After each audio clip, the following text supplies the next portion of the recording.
Hi everyone, welcome you all on Law Vita. My name is Aradhya Gupta. I hope all of you are doing very well. आज इस lecture में हम लोग discuss करेंगे human rights law का एक बहुत ही important topic that is the human rights commission. So we'll see 3 sub topics here: national human rights commission, state human rights commission and the human rights court. ठीक है, शुरुआत करते हैं कि नेशनल ह्यूमन राइट्स कमीशन क्या है, कैसे बनी, किस लेजिस्लेशन के विद इन बनी, क्या फंक्शंस हैं, क्या रोल है, क्या कॉम्पोजिशन है, कैसे अपॉइंट होती है. So we'll see all of these things. So national human rights commission is a statutory body of the government of India with the mission of promoting and protecting the human rights. तो यहाँ बोल रहे हैं कि जो commission है NHRC, national human rights commission, ये हमारे गवर्नमेंट ऑफ इंडिया की एक स्टैट्यूटरी बॉडी है. ठीक है, गवर्नमेंट ऑफ इंडिया के एक स्टैट्यूट द्वारा इसका गठन किया गया था. अच्छा, इसको इस्टेब्लिश करने का पर्पस क्या था, मिशन क्या था? So it was established with the mission of promoting and protecting the human rights. इसका प्रिंसिपल ऑब्जेक्टिव है कि ह्यूमन राइट्स का प्रमोशन करना, ह्यूमन राइट्स का प्रोटेक्शन करना. Right. So what we learn here that it is a statutory body of government of India. It aims towards the promotion and protection of the human rights. It was established in 1993. The specific date is 12th October 1993 under the Protection of Human Rights Act. तो दो बातें पता चली. ये commission setup हुई, establish हुई 12 October 1993 में.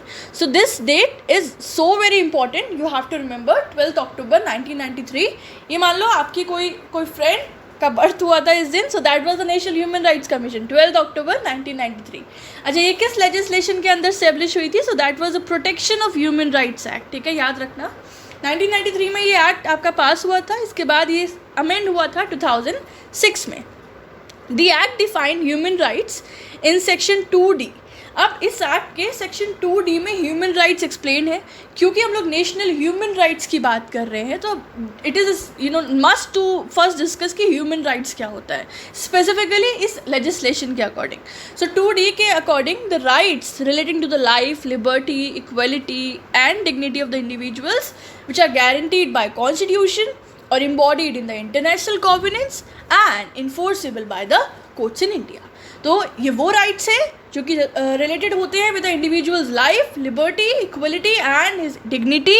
Right, जो कि गारंटी किए जाते हैं by the very constitution of the state और द कॉन्स्टिट्यूशन ऑफ इंडिया, जो कि एम्बॉडीड हैं in various international covenants and treaties and they are enforceable by the courts of India.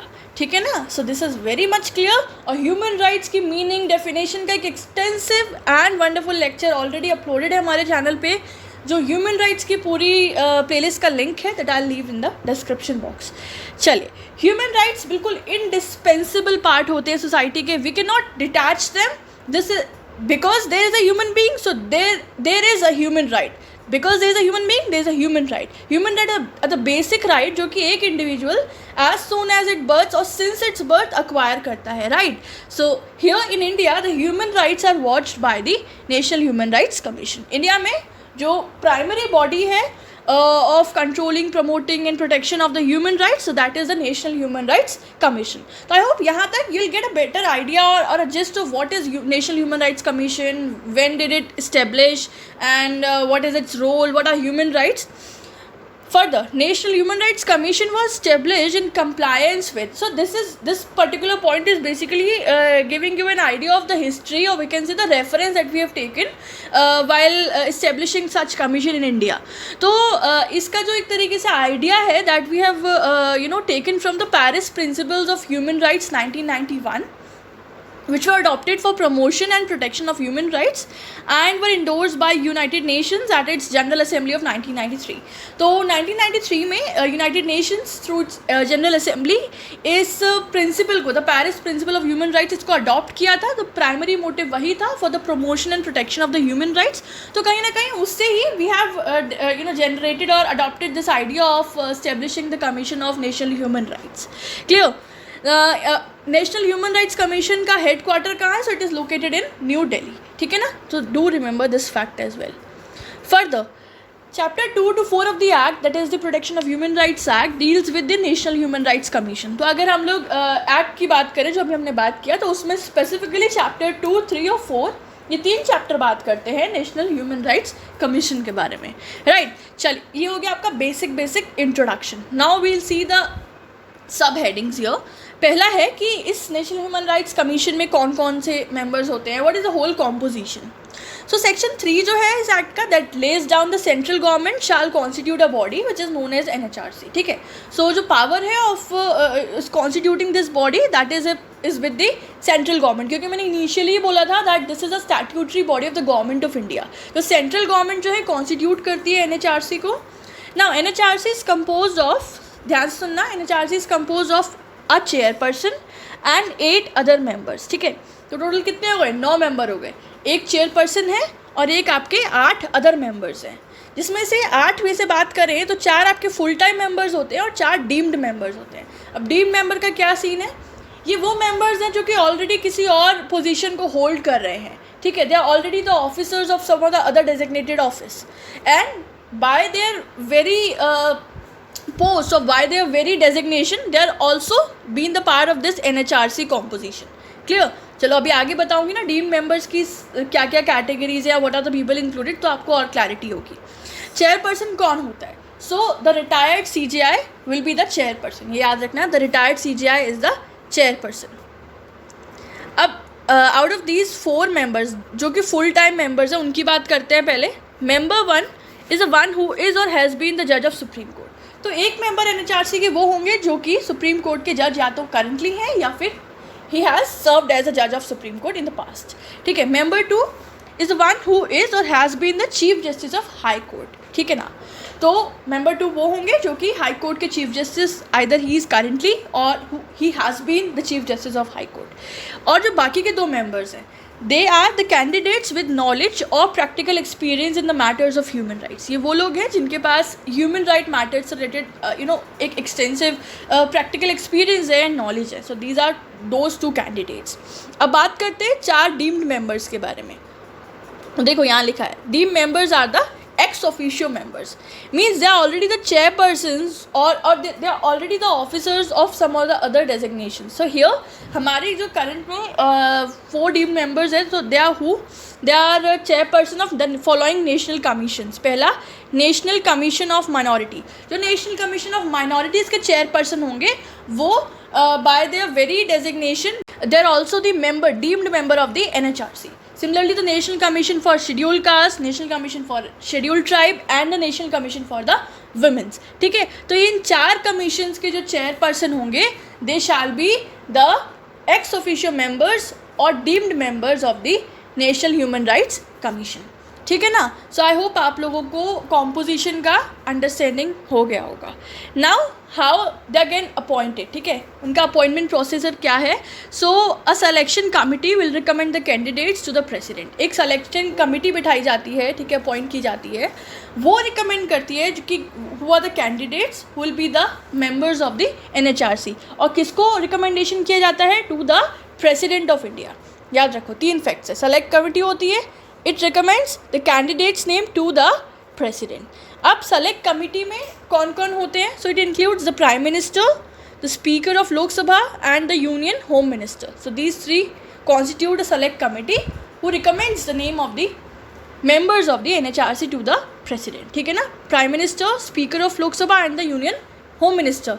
Apart from them there are 2 more, deputy chairman of Rajya Sabha, जैसे speaker हो गए लोकसभा के वैसे राज्यसभा के डेप्यूटी चेयरमैन है। इसके अलावा leader of opposition in both the houses of parliament, Rajya Sabha और लोकसभा दोनों के जो लीडर ऑफ ऑपोजिशन है they are also the part of the select committee. तो ये 5 लोग मिल के कॉन्स्टिट्यूट करते हैं सेलेक्ट कमिटी।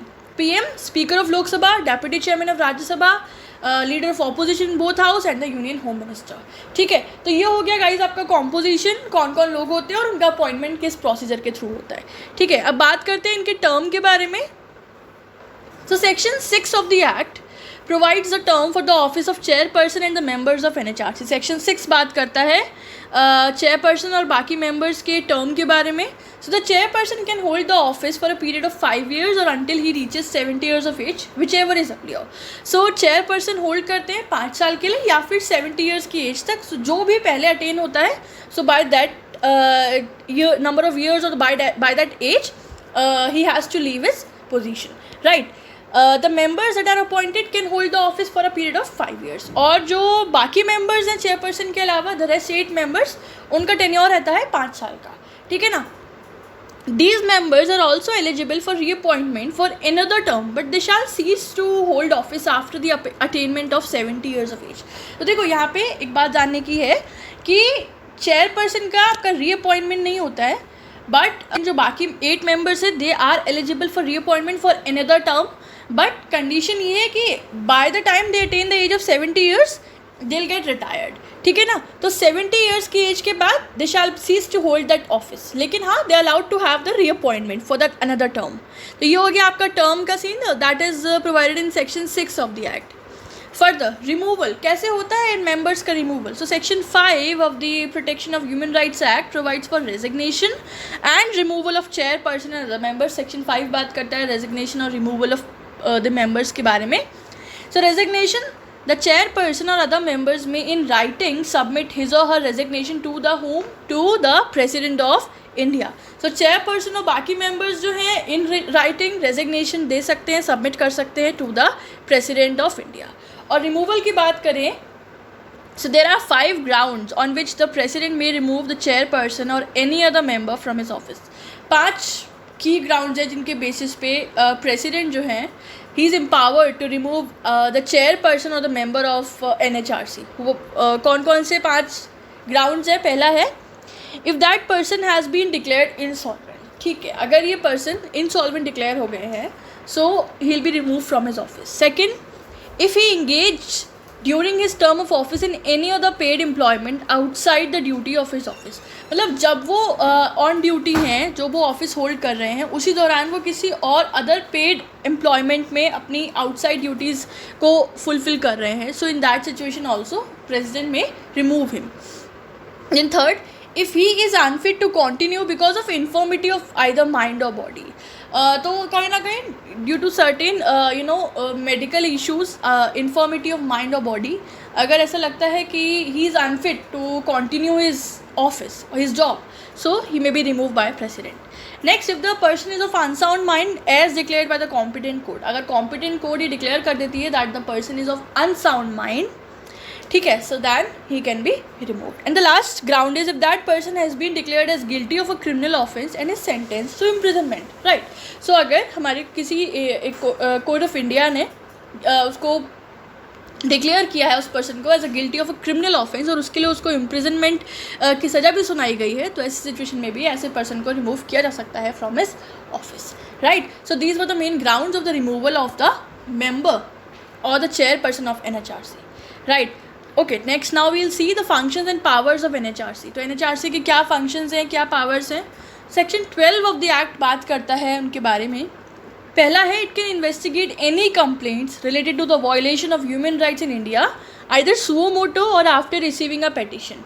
तो NHRC जो है वो कोई भी ऐसी कंप्लेंट जो कि ह्यूमन राइट्स के वायलेशन से रिलेटेड है उसमें इन्वेस्टिगेट कर सकती है. It has the power of investigation. वो खुद से भी ले सकती है एक्शन, सुओ मोटो एक्शन भी ले सकती है, या अगर कोई पेटिशन रिसीव हुई है तो उसके बिहाफ पे भी it can investigate. Second, it can interfere in any judicial process that involves any allegation of violation of human rights.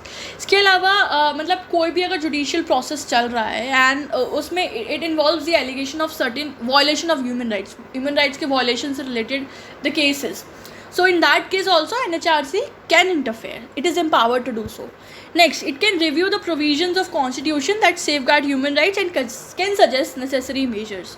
तो NHRC जो है वो constitution के provisions को स्पेसिफिकली जो कि ह्यूमन राइट सेफ गार्ड के बारे में है उनको रिव्यू कर सकती है, प्लस सजेशंस भी दे सकती है for the necessary measures need to be taken for the protection and promotion of human rights.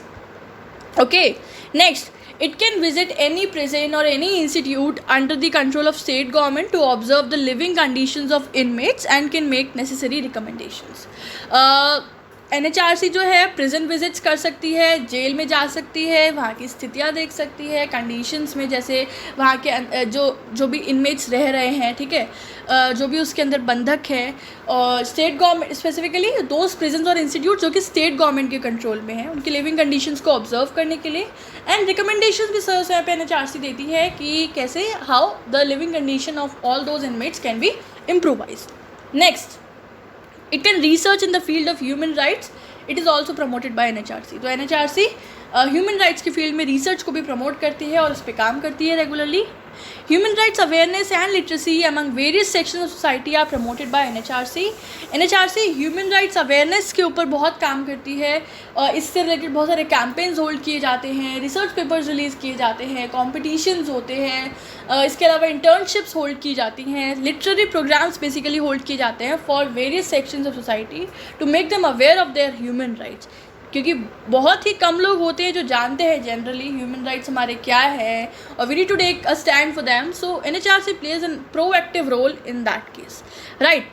Next, it shall study the treaties and other international instrument on human rights and make the recommendations for their effective implementation। इसके अलावा NHRC जो है बहुत सारी जो भी treaties related to human rights हैं, international treaties, national treaties, उनको स्टडी करती है, ठीक है। बाकी जितने भी और कोवेनेंट्स हो गए, बाकी जितने भी और इंस्ट्रूमेंट्स उनको स्टडी करती है, और जो भी उससे रिलेटेड रिकमेंडेशन ज़रूरी है for the development of India, तो वो रिकमेंडेशंस फॉरवर्ड करती है to the necessary ministries, right.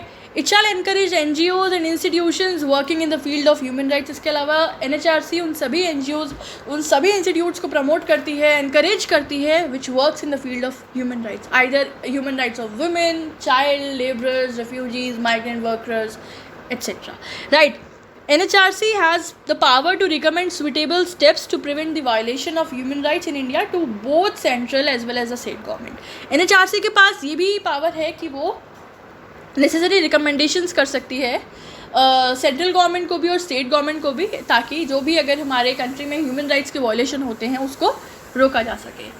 NHRC submit an annual report to the President of India which is laid down before both the house of parliament. और NHRC अपनी एक annual report submit करती है जो कि president को सबमिट की जाती है और उससे पहले दोनों ही पार्लियामेंट हाउसेस में प्रेजेंट की जाती है, right. So these were the basic और the main powers and functions of NHRC। I hope आप लोगों को समझ में आए होंगे।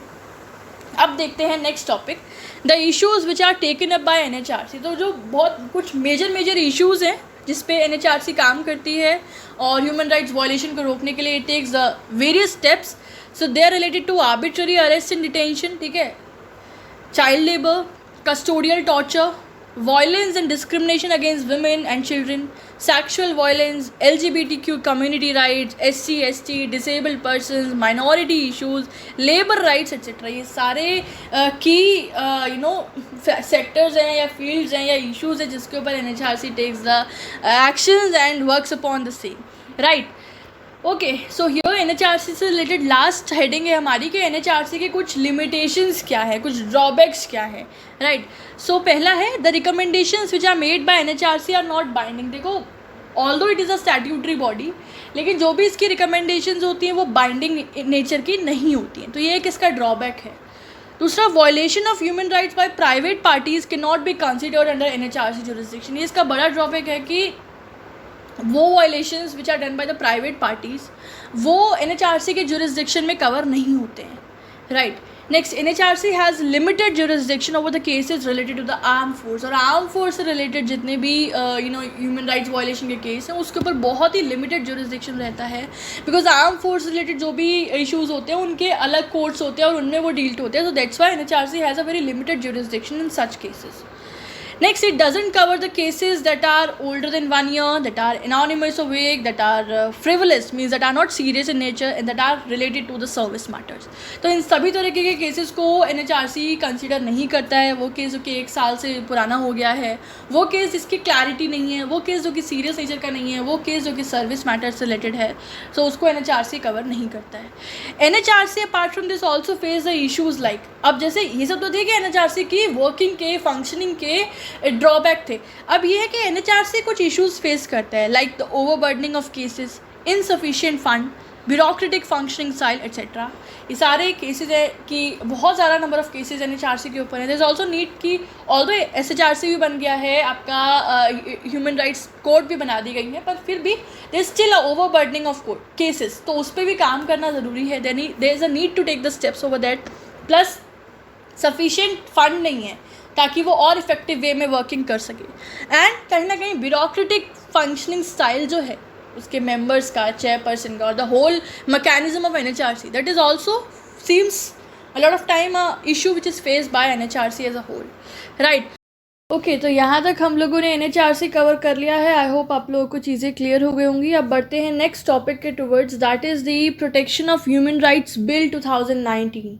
तो जो original protection of human rights act 1993 है, उसमें एक अमेंडमेंट बिल लाया गया 2019 में, and that was introduced by the home minister Amit Shah on 8 जुलाई 2019 इन लोकसभा.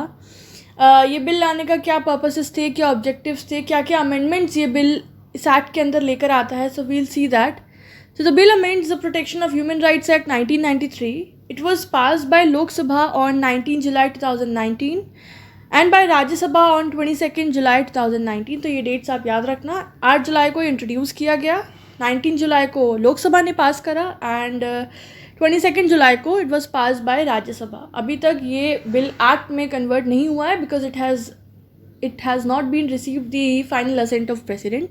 वो अभी पेंडिंग है. Right. So now let's see what are the certain changes that have been brought by the bill.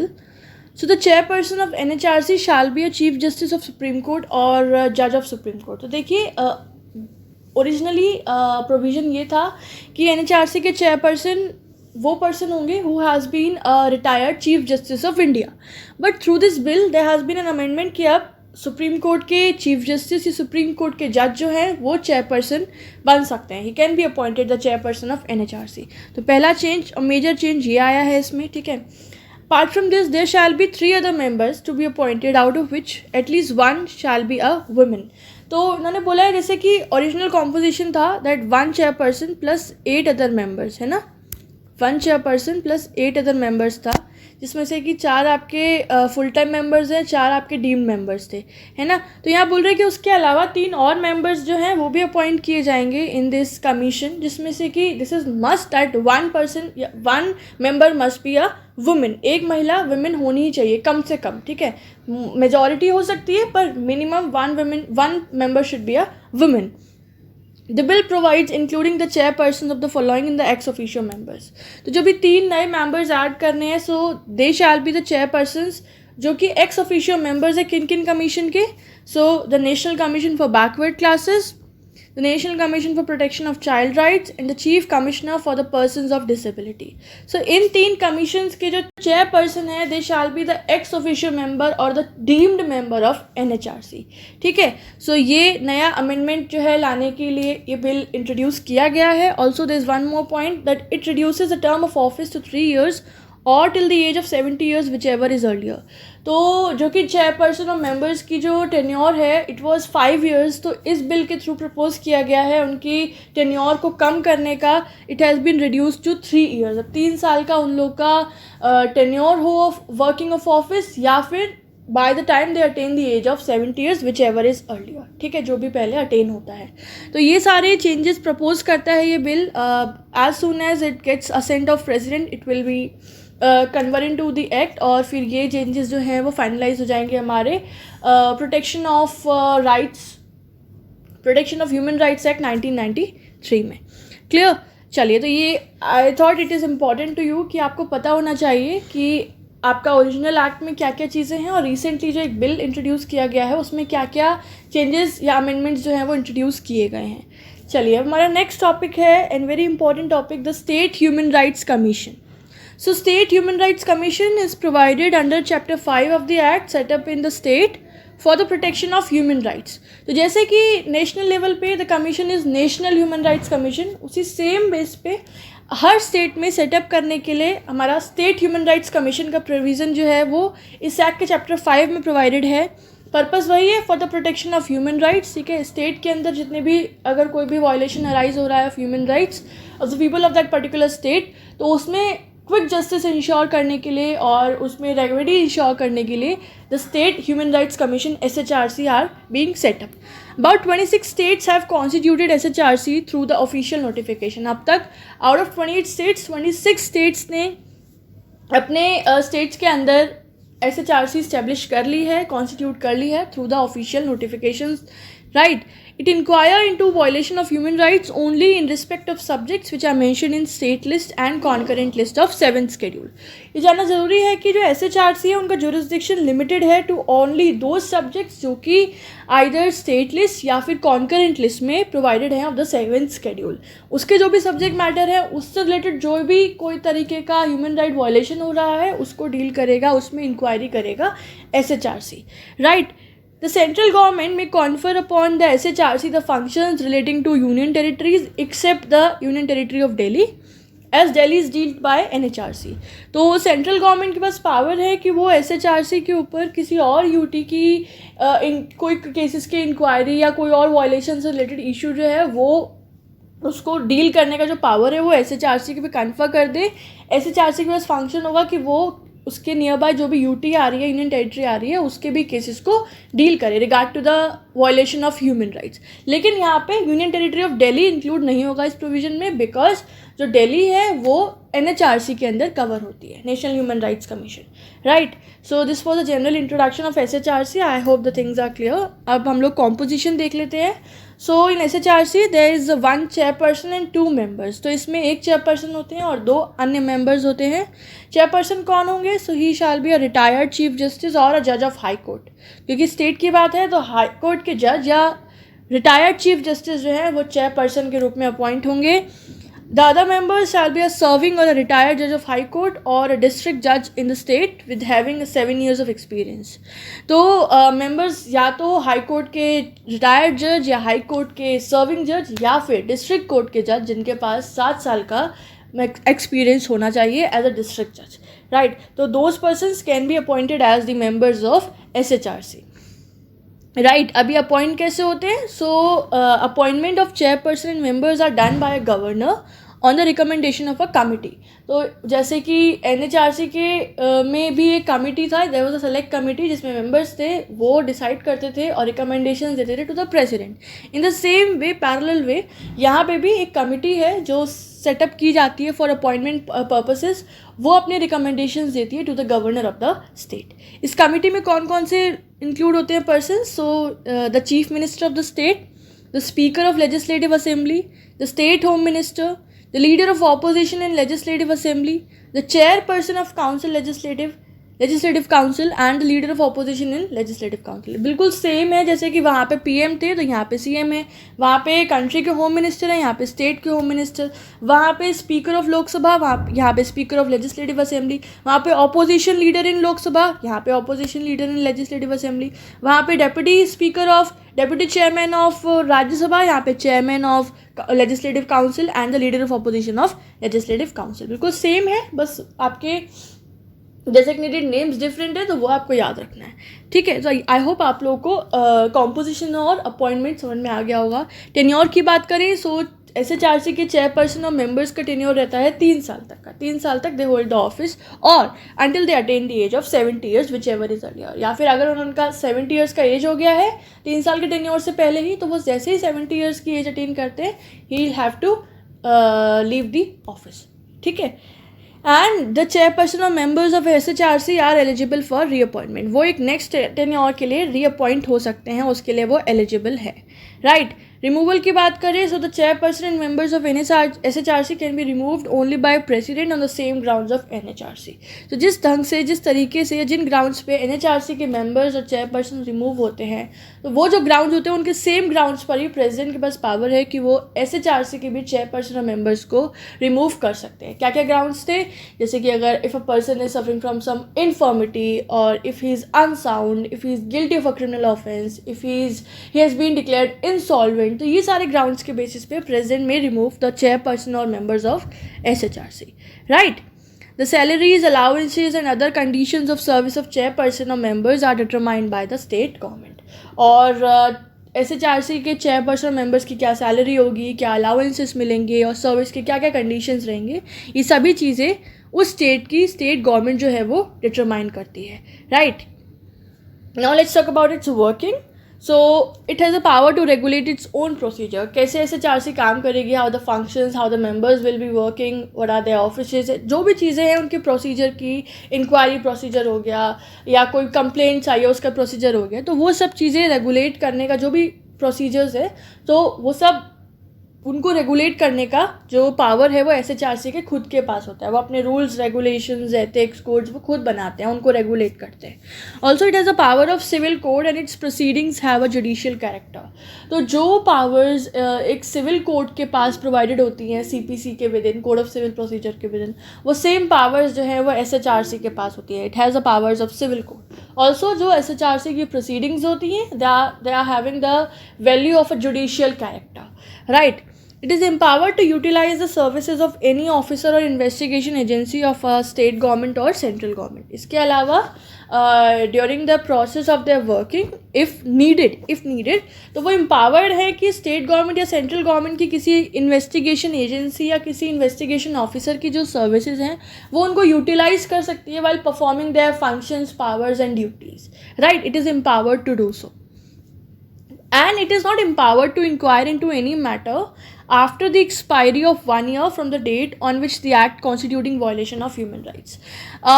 वो सारे केसेस जो कि 1 साल पुराने हो गए हैं, मतलब किसी के साथ वायलेशन हुआ of his human right, for example एक वुमेन को टॉर्चर किया गया, उसके ह्यूमन राइट्स वायलेट हो रहे हैं, लेकिन वो केस 1 साल तक सामने नहीं आया and after the passing of 1 year वो SHRC के पास जाता है, राइट, सो अ कंप्लेंट। तो फिर SHRC is not empowered to inquire into that matter क्योंकि वो 1 साल से एक्सपायर हो चुका है फ्रॉम दैट डेट, ठीक है। तो ये एक डीमेरिट कह सकते हैं, लिमिटेशन कह सकते हैं। The same limitation it was faced by NHRC की भी लिमिटेशन में पड़ा था कि it doesn't deal with the cases which is older than 1 year, right. So do remember this. तो ये हो गया जनरल वर्किंग, क्या क्या पावर्स रहती हैं एंड क्या करने का पावर नहीं है।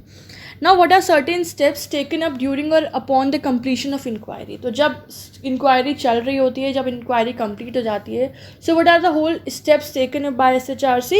सो it may recommend the state government और authority to make the payment of compensation or damages to victim, कि जैसे भी पूरी इंक्वायरी हुई इसमें जो भी कंक्लूजन निकलता है, सो अकॉर्डिंगली SHRC जो है वो स्टेट गवर्नमेंट को या और जो स्टेट अथॉरिटीज़ हैं उनको रिकमेंडेशंस देंगे कि जो विक्टिम है उसने जो भी सफरिंग्स फेस की हैं उसके इक्विवेलेंट या अकॉर्डिंगली उसका जो भी कॉम्पनसेशन है, जो भी डैमेजेस है वो पेमेंट में उसको प्रोवाइड किया जाए, right.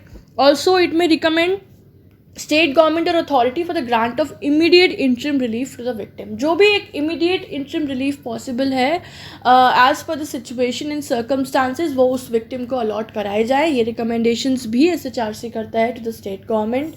Also it may approach supreme court और high court of state for necessary directions, orders और रिट्स। और इसके अलावा SHRC जो है सुप्रीम कोर्ट या हाई कोर्ट को भी अप्रोच कर सकते हैं जो भी नेसेसरी डायरेक्शंस चाहिए, ऑर्डर्स चाहिए रिट्स के लिए। So it is empowered or that it may approach the High Court or Supreme Court during his inquiry or after the completion of the inquiry, right. The commission submits its annual or special reports to the state government. These reports are laid down before the state legislature. जैसे it same as NHRC, जैसे NHRC अपनी final एक annual report submit करती है, in the same way commission, state human rights commission एक annual reports और जो भी in meanwhile special reports required हैं वो सबमिट करती है to the state government and such reports are laid down before the houses of state legislature, right. So this is the whole process in working and aspects of SHRC. I hope it's being clear. Functions की बात करें, so functions are all similar as that of the NHRC. जैसे NHRC के functions थे inquiry करना या either suo moto या किसी की complaints पे या फिर campaigns hold कराना, NGOs को empower करना, इस तरीके के जो भी functions NHRC के से थे they are all similar जो SHRC परफॉर्म करता है, right. So with this point here हम लोग स्टेट ह्यूमन राइट्स कमीशन भी कंप्लीट कर चुके हैं. ठीक है, लास्ट टॉपिक है अब हमारा इस लेक्चर का, that is the human rights code. So Chapter 6 of the Protection of Human Rights Act 1993, comprising of Section 30 and 31, makes the provision relating to the creation of human rights court in each district. So basically protection of human rights act का chapter 6 जो कि section 30 और 31 specifically बात करता है human rights court के creation की, उसके प्रोविजंस की, कि there should be the establishment of human rights code in each district, हर डिस्ट्रिक्ट में ह्यूमन राइट्स कोड स्टेब्लिश की जाए. The purpose of establishing the human rights is to provide the speedy trial of offences arising out of the violation of human rights. इसको establish करने का major purpose क्या है कि जो भी वायलेशन अराइज हो रहा है इन ईच डिस्ट्रिक्ट उसमें एक स्पीडी ट्रायल इंश्योर किया जा सके. बिकॉज NHRC के नीचे जो सेकंड अथॉरिटी था दैट वाज SHRC. SHRC पूरे स्टेट के इश्यूज़ को डील कर रहा था. तो कहीं ना कहीं अगर एक किसी छोटे डिस्ट्रिक्ट में कुछ इशू होता है, कोई किसी का ह्यूमन राइट्स वायलेशन हो रहा है, तो वो SHRC तक पहुँचने में डिले होना बहुत पॉसिबिलिटी है, राइट. तो to fill that gap human rights court का इस्टेब्लिशमेंट किया गया कि हर डिस्ट्रिक्ट में ह्यूमन राइट्स कोर्ट हो, ताकि वो जो गैप है वो फिल हो सके और कोई भी तरीके का ह्यूमन राइट्स वायलेशन हो रहा है तो उसमें स्पीडी ट्रायल इंश्योर किया जा सके. तो इसके दो प्रोविजंस हैं, सेक्शन 30 और section 31. Let's see both of them. Section 30 of the protection of human rights act states that, section 30 क्या कहता है, to provide the speedy trial of offences arising out of the violation of human rights, the state government with consultance of Chief Justice of High Court may by notification specify for each district a code of session to be the human rights code to try the offences. क्या बोला इन्होंने कि speedy trial ensure करने के लिए in the cases of violation of human rights state government जो है वो हाई कोर्ट के, उस स्टेट के हाई कोर्ट के चीफ जस्टिस से कंसल्ट करके चीज़ों को डिस्कस करके थ्रू नोटिफिकेशन स्पेसिफाई कर सकती है कि स्टेट के हर डिस्ट्रिक्ट में जो कोड ऑफ सेशंस हैं they shall be the human rights code in order to try the offences related to the violation of human rights. ठीक है, जो कोड ऑफ सेशंस है, सेशन कोड्स हैं, they will be deemed as a human rights code.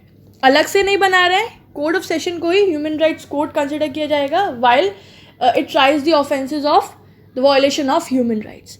Clear? But this provision shall not be applied if, लेकिन दो conditions में ये provision apply नहीं होगा. पहला, if a code of session is already specified as a special code, अगर code of session already as a special code specified है in that district, then this provision won't work and the special code is already constituted for such offence under any other law for the timing in force. या फिर जब एक special code already constitute की जा चुकी है इस act के द्वारा नहीं पर किसी और लॉ के द्वारा फॉर द टाइमिंग इन्फोर्स जो कि उस वक्त एप्लीकेबल था, उसमें किसी भी तरीके के ह्यूमन राइट्स के वायलेशन के ऑफेंसेस को ट्रायल करने के लिए, डील करने के लिए ऑलरेडी उस एक्ट के विदिन, उस लॉ के विदिन एक स्पेशल कोड कॉन्स्टिट्यूट की जा चुकी है उस डिस्ट्रिक्ट में, तो ऐसे सिचुएशन में भी सेक्शन 30 का प्रोविजन एप्लीकेबल नहीं होगा. ठीक है, आई होप आप लोगों को समझ में आ गया होगा. और last provision section 31 talks about the appointment of special public prosecutor.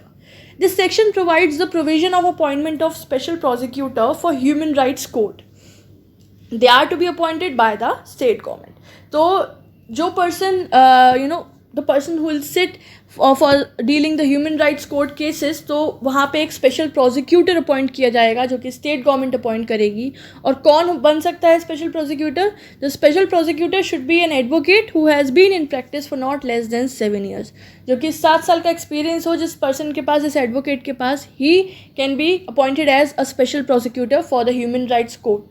His function is to conduct the cases in the court. जो भी कोर्ट में केसेस आ रहे हैं उनको कंडक्ट करना, उनको डील करना और उनमें स्पीडी ट्रायल इंश्योर कराना. This will be the main function of the special prosecutor.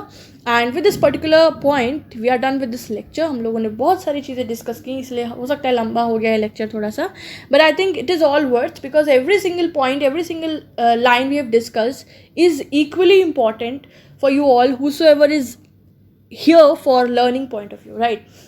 अगर आप लोगों ने ये लेक्चर ह्यूमन राइट्स कमीशन को इन डेप्थ जानने के लिए, इसके एक एक एस्पेक्ट को जानने के लिए, इंपॉर्टेंट चीज़ों को जानने के लिए देख रहे हैं या आपके एग्ज़ाम पॉइंट ऑफ व्यू से देख रहे हैं, तो हर चीज़ आपके लिए इंपॉर्टेंट रही है, मैं ये मानती हूँ. और आपको इस सब्जेक्ट के नोट्स या किसी भी और सब्जेक्ट के नोट्स PDF चाहिए तो आप हमारे इंस्टाग्राम पेज या हमारी ईमेल आईडी पे कांटेक्ट कर सकते हैं. दोनों के ही डिटेल्स डिस्क्रिप्शन बॉक्स में अवेलेबल हैं. कोई डाउट है, कोई चीज़ क्लियर नहीं हुई है तो वो डिस्क्रिप्शन बॉक्स में पूछना, वो आप कमेंट बॉक्स में पूछना, ठीक है. एंड वीडियो कैसा लगा ये भी बताना कमेंट बॉक्स में. आई I'll be back soon with another lecture. Till then, everyone, take care of yourself. Have a good day. Bye bye.